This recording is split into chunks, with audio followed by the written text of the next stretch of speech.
Pai das misericórdias e Deus de toda consolação, ouvi-nos. Estamos de volta com o nosso problema ao Pai das misericórdias, fazendo essa conexão casa-santuário, santuário, sua casa. E assim nós também aprendermos com as nossas reflexões, a reflexão do Santo Padre nessa audiência geral de 9 de outubro de 2024, falando sobre o Espírito Santo e a esposa, que é a Igreja. Todos ficaram cheios do Espírito Santo, o Espírito Santo nos Atos dos Apóstolos. Vamos ver. Vamos tomar o livro do Atos dos Apóstolos, capítulo 10, versículos de 9 a 11. No dia seguinte, enquanto estavam em viagem e se aproximavam da cidade, pelo meio-dia, Pedro subiu ao terraço da casa para fazer oração. Então, como sentisse fome, quis comer, mas enquanto o preparavam, caiu em êxtase. Viu o céu aberto e descer uma coisa parecida com uma grande toalha que baixava do céu à terra, segura pelas 4 pontas. O primeiro dos dois movimentos, a universalidade, vemo-lo em ação no capítulo 10 dos Atos, no episódio da conversão de Cornélio, no dia de Pentecostes. No dia de Pentecostes, os apóstolos tinham anunciado Cristo a todos os judeus e observantes da lei mosaica, independentemente do povo que a pertencesse. É preciso outro Pentecostes, muito semelhante ao primeiro, o da casa do centurião Cornélio. Para induzir os apóstolos a dilatar o horizonte e derrubar a última barreira, aquela que separa judeus e pagãos, a esta expansão étnica acrescenta-se a geografia. Paulo. Lê-se ainda nos Atos dos Apóstolos, conforme 16, de 6 a 10. Queria anunciar o Evangelho numa nova região da Ásia Menor, mas está escrito, o Espírito Santo impediu. Queria ir a Bitínia, mas o Espírito Santo não permitiu.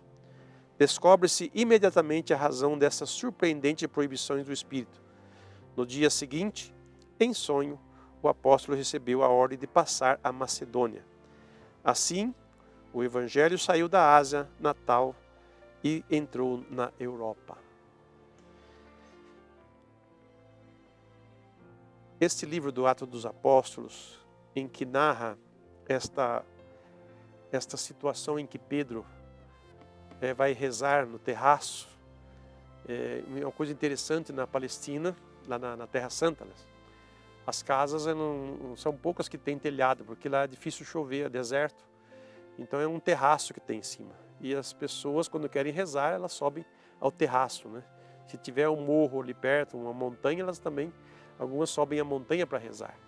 E o lugar que tem menos gente é lá em cima no terraço, e Pedro vai subir naquele lugar. E ali ele tem esta visão de uma toalha de 4 pontas que desce do céu.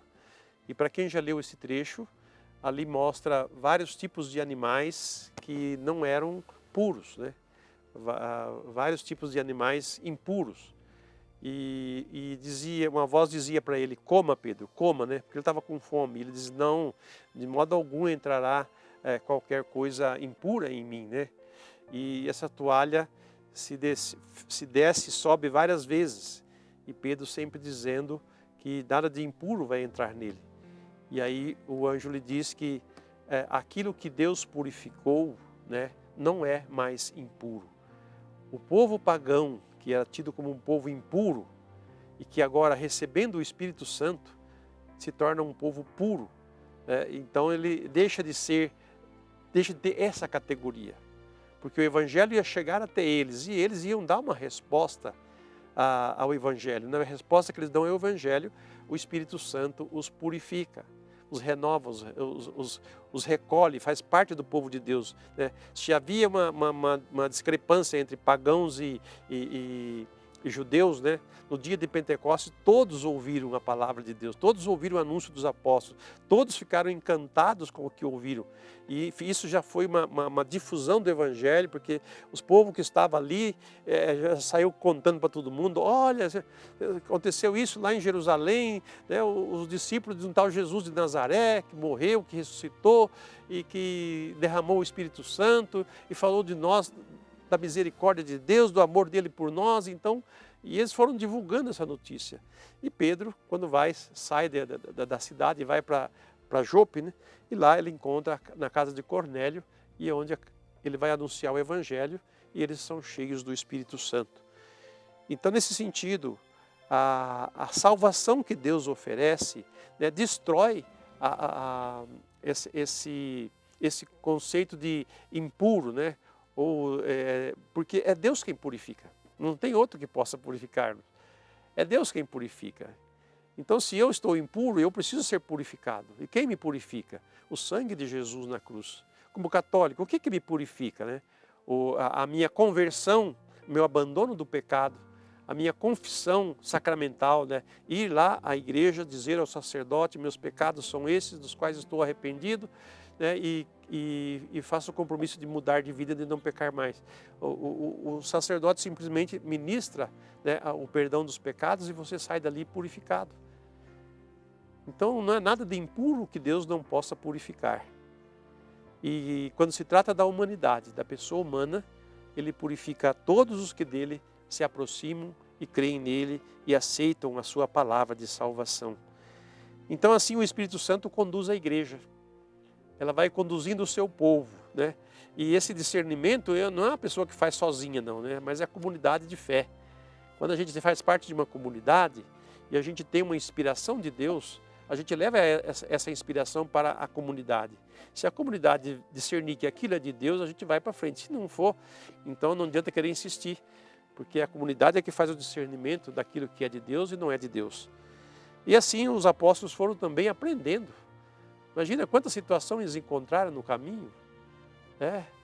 E tiveram que se reunir, conversar, acertar as coisas, algumas práticas tinham que ser tiradas. E foi muita coisa que foi orando, pregando o Evangelho, sabe, sendo questionados, que eles foram resolvendo, foram, sabe, eliminando alguns obstáculos para que a evangelização chegasse a todos os recantos, todos os cantos e recantos daquele tempo. Então essa ação do Espírito Santo, ela continua hoje na igreja. Quantos carismas têm surgido na igreja? Quantos trabalhos? Trabalhos bons, trabalhos, sabe, que realmente produzem muitos frutos. Quantas pessoas cuidam dos outros, ou dos pobres, ou dos doentes, ou de pessoas com transtornos, ou de pessoas com deficiência. Há quantas situações, há quantos ministérios que são executados aí. São Paulo, por exemplo, tem ali muitos trabalhando com os irmãos de rua, que eles costumam dizer, né? Em situação de rua. Quantas situações eles encontram ali? E ali é que eles fazem o anúncio do Evangelho. Ali é onde eles, sabe, fazem as pessoas conhecer melhor Jesus. Não só pelas suas palavras, mas pela sua própria vida. Pelo seu próprio ser, pelo seu modo de ser. Nós somos o grande comunicador do Espírito Santo. Por isso devemos trazer ele brilhando em nossas frontes, em nosso coração ardente e os pés também desejosos de ir em busca daqueles que estão distantes de Deus, para que eles sejam inseridos profundamente no seu amor e na sua família. Vamos rezar a Mãe das Misericórdias, a Nossa Senhora Pietá, e entregar nas mãos dela a nossa vida. E pedir a ela que interceda por nós para que todos nós possamos ser cheios do Espírito Santo, para que assim a nossa vida vá se transformando e nós encontremos o nosso lugar e nós encontremos a alegria de sermos de Deus e anunciá-lo a todos os que ali precisam dele. Vamos rezar a Mãe. Virgem Maria, Nossa Senhora Pietá, Mãe da Misericórdia, colocamos-nos como filhos necessitados de colo. Mãe piedosa, são tantos os nossos pedidos, mas queremos, sobretudo, agradecer-lhe pelo carinho e pela acolhida de mãe. Acolha, Mãe, esta nossa humilde oração. Filha amada do Pai das Misericórdias, Mãe da Misericórdia, de Jesus Cristo, a esposa do Espírito Santo. Amém. Desça sobre você, sobre sua casa, sua família, seu trabalho, pela intercessão da Virgem Maria, Nossa Senhora da Piedade, a bênção do Deus Todo-Poderoso, Pai, Filho e Espírito Santo. Amém.